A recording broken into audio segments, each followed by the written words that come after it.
វិទ្យាសាស្ត្របានខិតខំប្រឹងប្រែងដើម្បីបកស្រាយអាចកំបាំងដែលមានតាំងពីរាប់ពាន់ឆ្នាំមុនប៉ុន្តែសំណួរជាច្រើននៅតែមិនទាន់មានចម្លើយដដែលទោះបីមានការអភិវឌ្ឍនិងកែលម្អបច្ចេកទេសស្រាវជ្រាវក៏ដោយក៏ប្រវត្តិសាស្ត្រខ្លះមិនត្រូវបានពន្យល់ដោយអ្នកវិទ្យាសាស្ត្រស្រាវជ្រាវនៅឡើយកុំឲ្យខាតពេលយូរមកដឹងពីអាថ៌កំបាំងមួយចំនួនដែលធ្វើឲ្យអ្នកវិទ្យាសាស្ត្រភ្ញាក់ផ្អើលដល់សប្តាហ៍ថ្ងៃ1ជំរូបចម្លាក់ម៉ូអាយនៅកោះអេស្តេប្រទេសឈីលីក៏តូចមួយនេះលាតនៅអាថ៌កំបាំងដ៏អស្ចារ្យ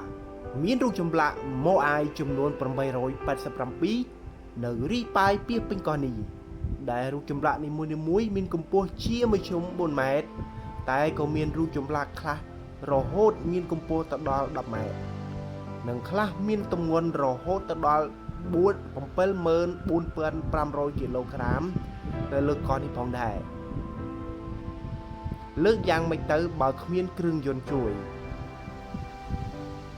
ប៉ុន្តែអ្វីដែលអ្នកវិទ្យាសាស្ត្រចាប់អារម្មណ៍បំផុតនោះគឺ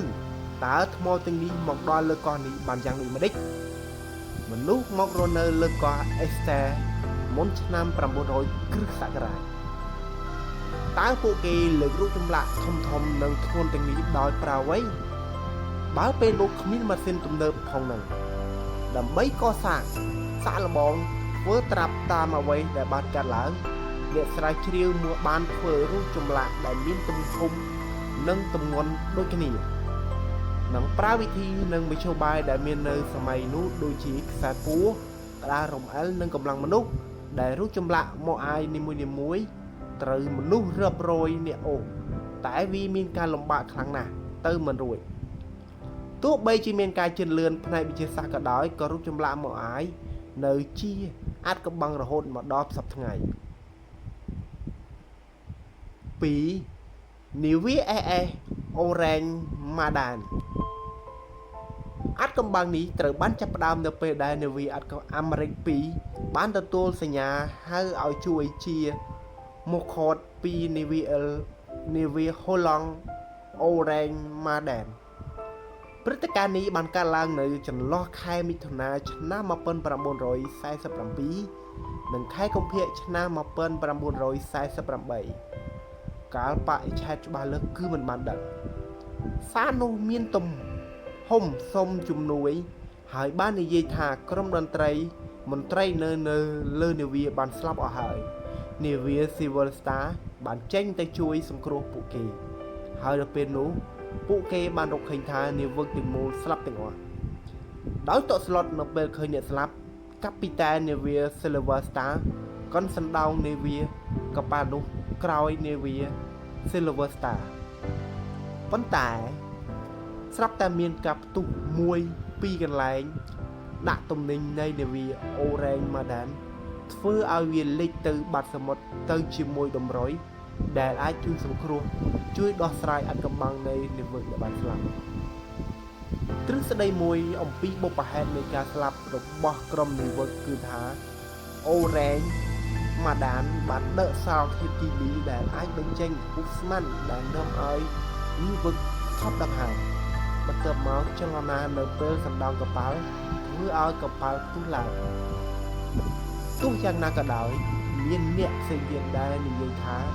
រឿងនេះគ្មានអ្វីកើតឡើងពីរឿងព្រេងឬរឿងនិទានរបស់អ្នកនេសាទទេគ្មានអ្វីត្រូវបានបកស្រាយរហូតដល់សប្តាហ៍ថ្ងៃនេះ3ថ្មបាដាតអ៊ីរ៉ាក់នៅសតវត្សទីឆ្នាំ1930អ្នកវិទ្យាសាស្ត្ររបស់ប្រទេសអាល្លឺម៉ង់បានលោក Wilhelm Conling បានរកឃើញនៅកុលភាគទំហំ14សង់ទីម៉ែត្រមានផ្ទុកបន្ទះស្ពិននៅខាងក្នុងក្រោយមកគេដឹងថាវត្ថុនោះជាប្រភេទថ្មបុរាណប៉ុន្តែអ្វីដែលអ្នកស្រាវជ្រាវនោះចង់ដឹងគឺគោលបំណងនៃវត្ថុបុរាណនោះដែលមានអាយុកាលតាំងពីឆ្នាំ200មុនគ្រិស្តសករាជតើមនុស្សនៅពេលនោះត្រូវការថ្មសម្រាប់អ្វីអាយុកាលពិតប្រាកដនៃថ្មនេះត្រូវបានគេជជែកវិញ្ញាយ៉ាងខ្លាំងផងដែរព្រោះរចនាបថនៅ កលភាពនោះវាស្ថិតនៅក្នុងសម័យក្រោយចន្លោះឆ្នាំ225ដល់ឆ្នាំ225នៃគ្រិស្តសករាជ 4. សំណង់ប្រាសាទបុរាណ Göbekli Tepe ប្រទេសទូគី ទីតាំងបុរាណវិទ្យាដែលមានទីតាំងនៅលើកំពូលភ្នំមួយនៅប្រទេសទូគីគឺមានសសរជាង200ដែលមានកម្ពស់រហូតដល់6ម៉ែត្រនិងមានទំហំទ្រដល់ទៅ20តោនឬក៏18000 គីឡូក្រាមរៀបជា20រង្វង់រូបចម្លាក់សត្វដែលមិនមានដើមកំណើតក្នុងតំបន់អក្សរ hieroglyphy ដែលមើលមិនយល់និងទម្រង់ធរណីមាត្រផ្សេងៗត្រូវបានគេរកឃើញនៅក្នុងសំណង់បុរាណនេះអ្នកស្រាវជ្រាវជឿថាកន្លែងនេះត្រូវបានសាងសង់នៅប្រហែល 10000 ឆ្នាំមុនគ្រិស្តសករាជគេនៅតែមិនដឹងថាប្រាសាទទាំងនេះសង់សាងដើម្បីគោលបំណងអ្វីឬមួយនេះជាប្រាសាទចំណាស់ជាងគេនៅលើពិភពលោកហើយដែរ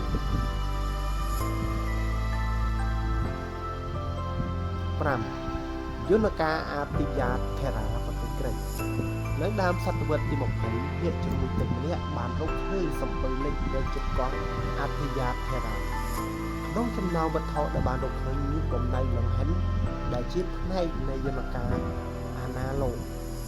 អ្នកវិទ្យាសាស្ត្របាននិយាយថាឧបករណ៍នេះគឺជាផ្នែកមួយនៃកុំព្យូទ័រអាណាឡូកដែលត្រូវបានគេរចនាឡើងដើម្បីកំណត់ទីតាំងរបស់ផ្កាយដោយប្រើគ្រឿងស្ពាន់តូចៗគ្រឿងម៉ាស៊ីនដ៏ប៉ិនប្រសប់នេះក៏ប្រហែលជាបានបង្កើតឡើងនៅប្រហែល100ឆ្នាំមុនគ្រិស្តសករាជទោះបីជាមានការសន្និដ្ឋានទាំងនេះក្តីក៏គោលបំណងនិងដើមកំណើតនៃវត្ថុទាំងនេះមិនទាន់បានត្រូវបញ្ជាក់ជាផ្លូវការនៅឡើយ 6. អាចកំបាំងកោះអូកកាណាដាកោះអូកត្រូវបានគេហៅផ្លូវការថា Money Pit ដោយសារតែសំណង់មានលក្ខណៈដូចអណ្ដូងត្រូវបានគេរកឃើញនៅឆ្នាំ1775 បន្ទាប់ពីការជីករករោគអស់រយៈពេលជាង2សតវត្សមកកំណប់ដែលគេល្បីថាមានកប់នៅទីនោះនៅតែមិនទាន់ត្រូវបានគេរកឃើញនៅឡើយទេប៉ុន្តែអ្វីត្រូវបានគេរកឃើញគួរឲ្យកត់ចាប់អារម្មណ៍ផងដែរនៅខាងក្រោមអណ្ដូងគឺជាក្តារបន្ទះនិងមានយន្តការទឹកចំនួនជាច្រើនដែលនាំប្រភពទៅរកទឹកនៅពេលមួយមានគេជីកជ្រៅខ្លាំងពេកអណ្ដូងទាំងនោះក៏លិចទឹកភ្លាមនៅជម្រៅ27ម៉ែត្រមានសាលាជ្រៅមួយត្រូវបានគេរកឃើញដែលលើនោះបាននិយាយថានៅជិត40 feet 12ម៉ែត្រនៅខាងក្រោមមានកំណប់2លានផោនគប់នៅទីនោះបញ្ហាគឺគ្មាននរណាម្នាក់ចុះទៅដល់ទីនោះទេ12គម្ពីរវូនិកគម្ពីរនេះដែលទិញដោយព្រះចក្រលក់សៀវភៅកម្រឈ្មោះ Walfred Wonig នៅឆ្នាំ1912គម្ពីរនេះរួមមានរូបភាពនិងយ៉ាក្រាមជាច្រើនវាហាក់ដូចជាពិពណ៌នាអំពីប្រធានបទផ្សេងៗដូចជារុក្ខជាតិតារាវិទ្យាសាស្ត្រជីវសាស្ត្រនិងឱសថសត្វអត្ថកម្បាំងដ៏អស្ចារ្យរបស់គម្ពីរនេះគឺជាភាសាដែលសរសេរនោះដែលគេមិនស្គាល់និងមិនទាន់ត្រូវបានគេបកស្រាយនៅឡើយអ្វីដែលគេដឹងថាគឺគម្ពីរនេះមានប្រភពដើមនៅចន្លោះឆ្នាំ1404និងឆ្នាំ1438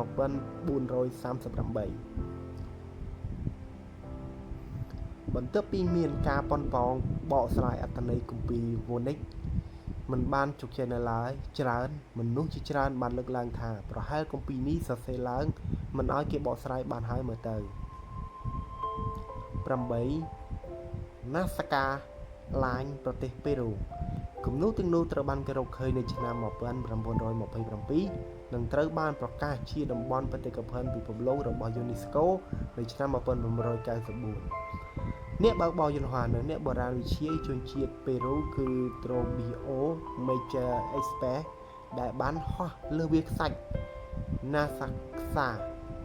គឺជាមនុស្សដំបូងដែលគេត្រូវបានរកឃើញគំនូរចម្លែកទាំងនោះ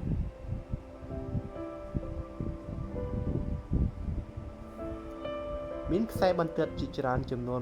13000 ដែលបង្កើតជា800រូប ដែលរូបខ្លះមានប្រវែងជាង65គីឡូម៉ែត្រទ្រឹស្ដីជាច្រើនអំពីដើមកំណើតនិងគោលបំណងរបស់ពួកវាមានតាំងពីទាក់ទងទៅនឹងសាសនារហូតទៅដល់មនុស្សក្រៅភពជាអ្នកបង្កើតអ្នកនិពន្ធជនជាតិស្វីសឈ្មោះ Erik von Däniken បាននិយាយថាគំនូរទាំងនេះអាចជាទម្រង់នៃការទំនាក់ទំនងរបស់មនុស្សក្រៅភpomម្យ៉ាងវិញទៀតអ្នកបុរាណវិទ្យា Marin Richard បានជឿជាក់ថាគំនូរទាំងនោះទាក់ទងទៅនឹងតារាសាស្ត្រពួកវាអាចជាក្រុមកាយដែលមានមើលឃើញក្នុងអំឡុងពេលជាលក្ខណាមួយក្នុងប្រចាំឆ្នាំអ្នកស្រាវជ្រាវជនជាតិបារាំង David Johnson បានលើកឡើងថាគំនូរខ្សែបន្ទាត់ទាំងនេះគឺជាការចំអកបង្ហាញពីកន្លែងដែលអាចរកឃើញនៅក្នុងរឿងសាច់បុរាណវិទូអាឡម៉ង់ Marco Richner និងបុរាណវិទូ Johnny Island បានឃើញបន្ទាត់ទាំងនោះជាកន្លែងសម្រាប់ថ្វាយដល់ព្រះទោះបីជាមានទ្រឹស្ដីជាច្រើនហោហែក៏ដោយក៏អ្នកវិទ្យាសាស្ត្រនៅតែមិនអាចរកឃើញថាពិតបានដើម្បីទទួលបាននូវវីដេអូថ្មីៗសូមជួយ Subscribe សូមអរគុណ